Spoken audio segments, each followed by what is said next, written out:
allot one day sa Monday to Friday natin na yun lang ang gagawin ng lahat ng bata at lahat ng teachers. That is why they are making a policy now that every Friday will be catch-up Fridays. Ibig sabihin, wala tayong gagawin kundi turuan ang mga bata magbasa at yung mga marunong na magbasa, ituro sa kanila ang critical thinking and analysis.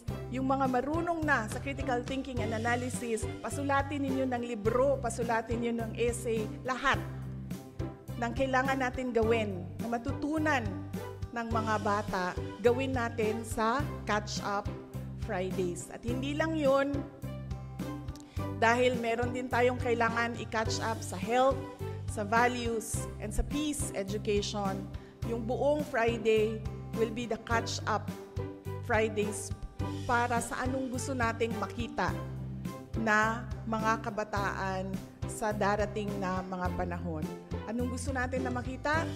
Mga batang makabansa. Mga batang matatag, marunong magbasa, at makabansa.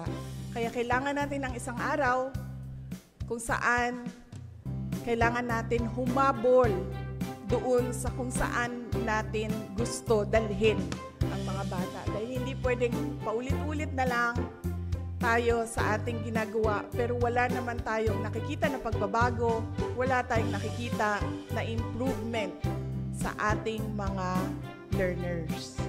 So starting January 12, 2024, every Friday will be Catch-Up Fridays, particularly for reading. All learners, subukan lang natin, tingnan natin kung meron tayong makikita na pagbabago after we do it during the term of President Marcos. 6 years natin gawin. Habulin natin kung ano yung mga kailangan nating habulin na kailangan matutunan ng mga bata.